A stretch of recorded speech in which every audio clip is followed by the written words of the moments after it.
ओम नमो भगवते वासुदेवाय। नमस्कार दोस्तों, आज के इस वीडियो में हम बात करेंगे स्नान की। वैसे तो हम सभी धर्म शास्त्रों के अनुसार अनेक प्रकार के कार्य करते हैं। प्रतिदिन की पूजा पाठ से लेकर के रात्रि में सोने तक हम विभिन्न प्रकार के नियमों का पालन करते हैं। कई बार हम इन नियमों को अनदेखी भी करते हैं। वैसे तो हर नियम का पालन करना शायद आज के समय में हर किसी से संभव नहीं है, लेकिन स्नान से जुड़े हुए इस नियम का पालन तो प्रत्येक व्यक्ति को करना चाहिए। गरुड़ पुराण हमारे 18 महापुराणों में बहुत ही महत्वपूर्ण पुराण माना जाता है। इस महापुराण में मृत्यु के बाद की बहुत सारी ऐसी घटनाओं के बारे में जिक्र मिलता है, जो व्यक्ति को यदि मालूम हो जाए, इस बात को यदि आप समझ लेते हैं, तो जीवन के कई परेशानियों से आप बच जाते हैं। आम तौर पे गरुड़ पुराण का पाठ घर में किसी भी परिजन की मृत्यु के पश्चात 13 दिनों तक लगातार कराया जाता है, क्योंकि माना जाता है गरुड़ पुराण ही केवल एक ऐसा पुराण है, पाठ है, जो मृत्यु के बाद पढ़ा जाता है। दोस्तों, गरुड़ पुराण में ऐसी कई नियमों का बात उल्लेख मिलता है, कई नियमों के बारे में जानकारी मिलती है, जिनका यदि मनुष्य पालन करे तो सदैव मनुष्य उन्नति की ओर बढ़ता चला जाता है। हिंदू धर्म शास्त्रों में पूजा पाठ, भोजन, स्नान, यात्रा ऐसे बहुत सारे नियम बताए गए हैं, जिनका पालन जरूर करना चाहिए। लेकिन आज के इस वीडियो में हम बात करने वाले हैं स्नान के नियम के बारे में। गरुड़ पुराण में स्नान करने के बारे में कुछ खास बातें बताई गई हैं। यदि व्यक्ति इन नियमों का पालन करता है, तब उसे अशुभता का सामना नहीं करना पड़ता है।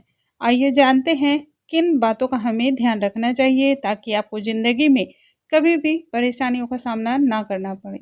नमस्कार दोस्तों, कैसे हैं आप सभी? उम्मीद करती हूँ आप सभी स्वस्थ होंगे, सुरक्षित होंगे और आप सभी के उत्तम भविष्य की कामना करते हुए आज का ये वीडियो स्टार्ट करती हूँ। स्नान से जुड़ी हुई इस बात को आगे बढ़ाने से पहले आप सभी से एक छोटी सी कथा शेयर करती हूँ। शायद ये कथा आपने कभी न कभी जरूर सुनी होंगी।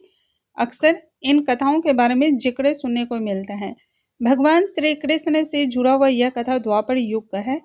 एक बार की बात है, सरोवर में कुछ गोपियां निर्वस्त्र होकर के स्नान कर रही थी और उसी समय भगवान श्री कृष्ण एक पेड़ के ऊपर चढ़ जाते हैं सभी गोपियों के वस्त्र को लेकर के। सभी गोपियों के वस्त्र चोरी कर लिए गए। तब स्नान के बाद गोपियां बाहर निकलने से डरने लगी, क्योंकि उनके वस्त्र नहीं थे और वह परेशान हो गई। तब उन्होंने भगवान श्री कृष्ण से अनुनय किया कि उन्हें उनके कपड़े वापस दिला दिए जाए। इस पर भगवान श्री कृष्ण ने उन सभी को इस बात की ओर इंगित कराया, संकेत दिया कि जब तुम बिना कपड़े के बाहर नहीं आ सकती, तो फिर जल में कैसे रह सकती हो, क्योंकि जल में वरुण देवता का वास होता है और भी कई ऐसे जीवाणु होते हैं, कई ऐसे कीटाणु होते हैं जो जल में देख रहे होते हैं। इसलिए निर्वस्त्र होकर के स्नान कभी नहीं करना चाहिए। निर्वस्त्र होकर के स्नान करने से धन की हानि होती है, मान की हानि होती है और व्यक्ति को कभी भी प्रतिष्ठा प्राप्त नहीं होता है। यदि कोई भी व्यक्ति निर्वस्त्र होकर के स्नान करता है, तब उस व्यक्ति को पितृदोष का सामना करना पड़ता है, क्योंकि हमारे धर्म ग्रंथों में ऐसा उल्लेख किया गया है कि पूर्वज हमारे कपड़ों से जो जल टपकते हैं, उन्हीं जल को पी करके वह तृप्त होते हैं।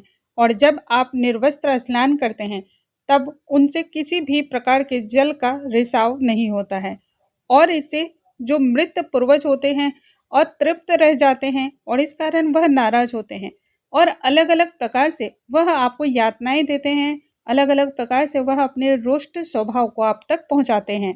निर्वस्त्र स्नान करने से व्यक्ति के ऊपर नकारात्मक शक्तियां बहुत ही जल्दी हावी हो जाती हैं। ऊपरी बाधाएं, ऊपरी शक्तियां जो होती हैं, वह मनुष्य पर बहुत जल्द अपना प्रभाव दिखाती हैं।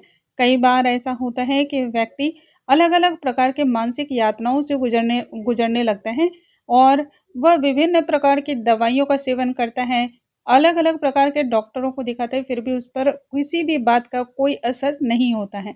इसका सबसे बड़ा कारण यही होता है कि निर्वस्त्र स्नान करने के दौरान जो बुरी आत्माएं होती हैं, वह उस पर अपना प्रभुत्व जमा लेती हैं। इसलिए भी निर्वस्त्र होकर के स्नान नहीं करना चाहिए। ऐसी मान्यता है कि निर्वस्त्र होकर के यदि आप स्नान करते हैं तो जल के देवता वरुण देवता का आप अपमान करते हैं, इसलिए भी आपको कभी भी ऐसा कार्य नहीं करना चाहिए। निर्वस्त्र होकर के स्नान करने से शारीरिक हानि होती है, यानी कि शरीर को तकलीफ होती है, आर्थिक समस्याएं होती हैं और भी बहुत सारे नुकसान आपको झेलने पड़ते हैं। इसलिए इन नियमों का पालन तो मनुष्य को अवश्य ही करना चाहिए। उम्मीद करती हूँ आज का वीडियो आप सभी को बहुत अधिक पसंद आया होगा। वीडियो थोड़ा सा भी हेल्पफुल लगता हो तो लाइक करना बिल्कुल ना भूलें। अगले वीडियो में नई जानकारी के साथ हम फिर से मिलेंगे, तब तक के लिए नमस्कार दोस्तों।